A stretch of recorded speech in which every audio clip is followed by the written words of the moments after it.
tenaga listrik hari ini kita akan belajar tentang instalasi pada panel atau yang kalian ketahui papan hubung bagi.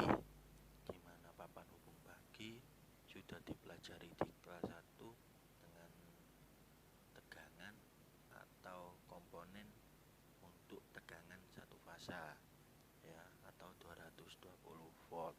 Untuk di kelas 3 kita akan belajar PHB untuk tegangan 3 fasa atau 380 volt atau lebih. Bahkan untuk PHB di kelas 3 kita akan kedepannya kita akan belajar mengenai jenis-jenis atau tipe dari panel ya.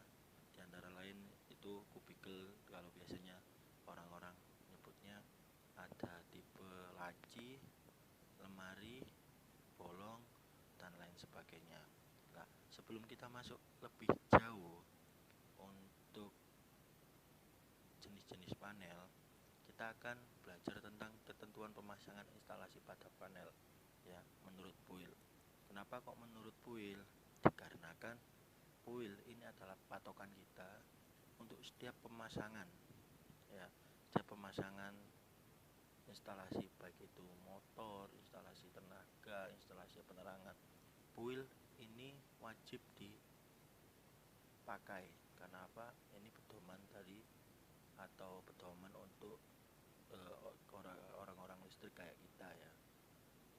Terus sesuai peraturan PUIL, poin pertama ya, PHB harus ditata dan dipasang dengan rapi dan teratur dan ditempatkan di ruang yang cukup leluasa. Karena apa? PHB harus ditata, dipasang dengan rapi dan teratur itu karena untuk memudahkan kita ya, memudahkan kita untuk pemasangannya dan di ruang yang cukup leluasa. Karena apa? Ketika ada trouble lah, kalau misalkan misalkan kita akan melakukan maintenance atau pembersihan atau cek berkala ya. Kalau tidak di tempat yang cukup leluasa, kita akan kesulitan ya. Seperti kalian ketahui, yang namanya papan itu pasti dipenuhi dengan banyaknya kabel. Ketika kalian sudah mengenai trouble, pasti kalian akan kesulitan dan harus mempunyai konsentrasi yang tinggi. Kalau misalkan tempat ruangnya itu enggak leluasa, kan akan pasti mindsetnya akan berpikiran cepet capek gitu ya. Iya. Terus yang poin kedua, pemeliharaan dan pelayanan PHB dapat dilaksanakan dengan mudah, aman, dan bagian-bagian yang penting mudah dicapai. Sama dengan poin 1, jadi pemeliharaan, pelayanan PHB dapat dilaksanakan dengan mudah ya. Instrumen ukur, tombol, saklar harus dapat dilayani dengan mudah ya. Bisa kalian baca sendiri ya. Kebanyakan untuk poin-poin peraturan itu lebih untuk ke amannya kalian atau K3 kalian.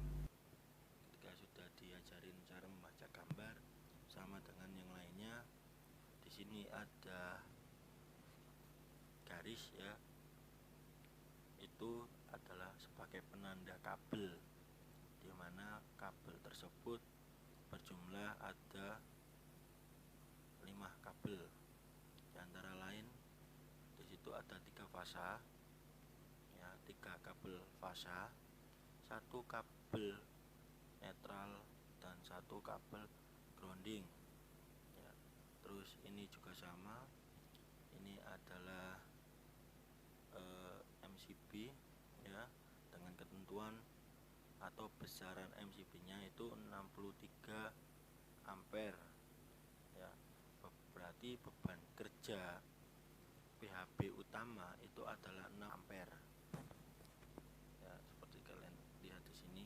Terus tetap saja semuanya itu harus wajib ada penanda atau garis agar kalian mengetahui jumlah kabel yang ada di panel. Seperti contoh pada sini, setiap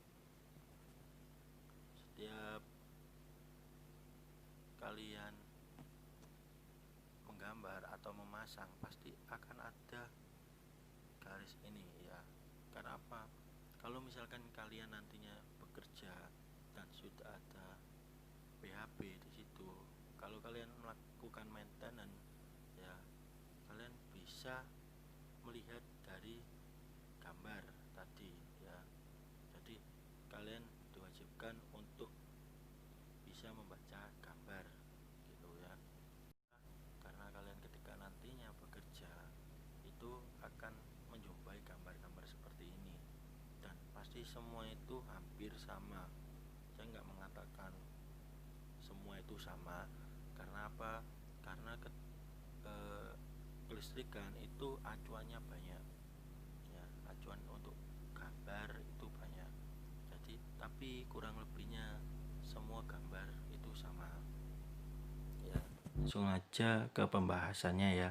Jadi di sini ada MCB utama, terus di sini ada MCB titik percabangan ya. Pak, kenapa kok harus dibagi? Kenapa nggak hanya cuma pakai satu MCB yang ada di depan saja?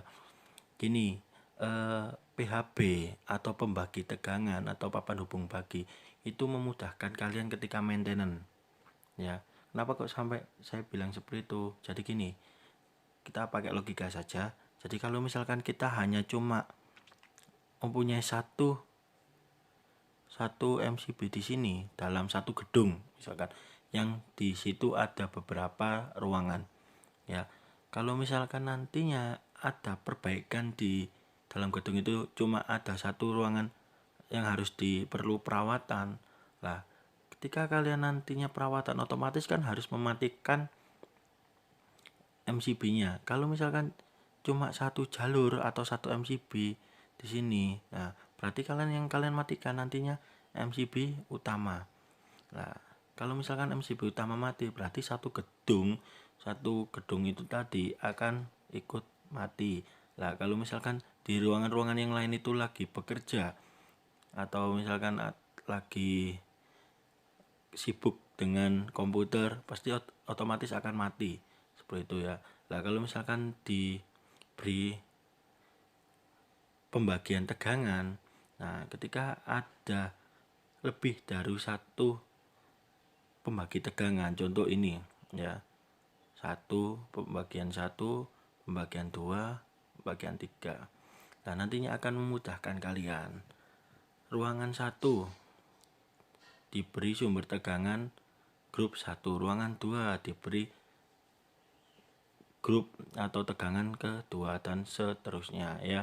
Jadi kalau misalkan ada maintenance di ruangan 2 ya, otomatis yang akan dimatikan cukup MCB ke-2 atau grup ke-2, dan itu tidak akan memberikan efek ke grup-grup atau ruangan-ruangan yang lain.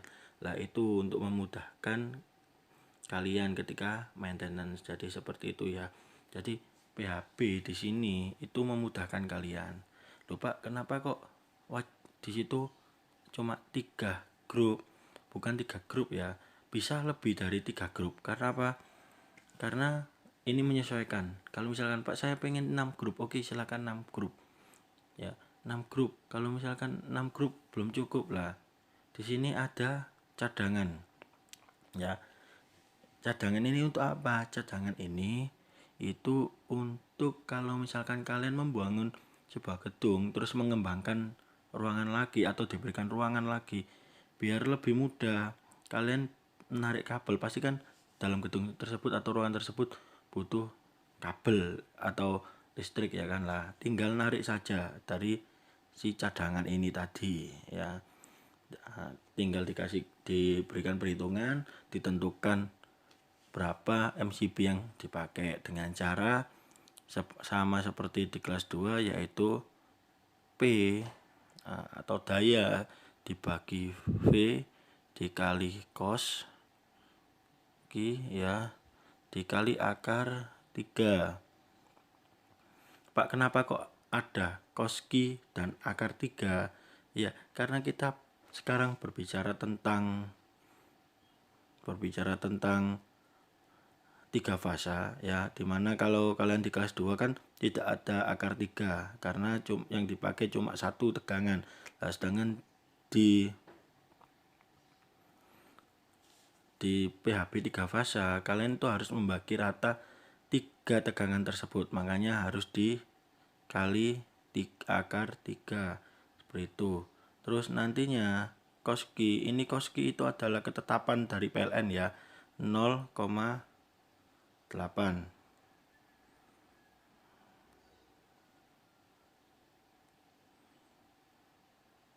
ya, Koskinya itu 0,8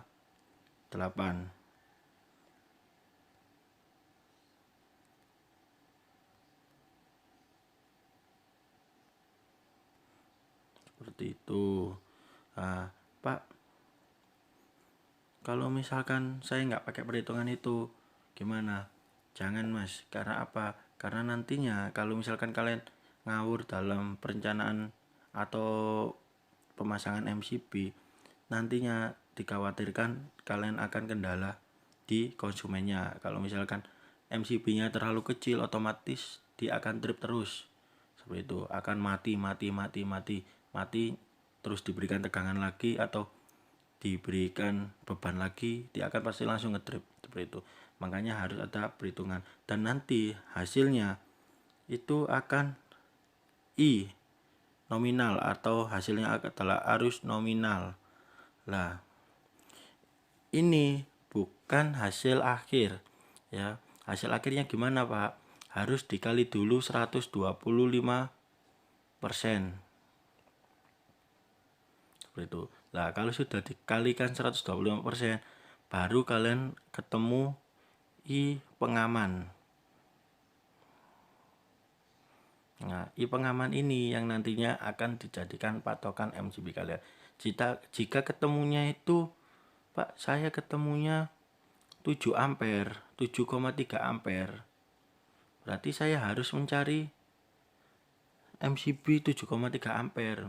Nggak ada ya MCB 7,3 ampere. Adanya itu kelipatan, adanya 6.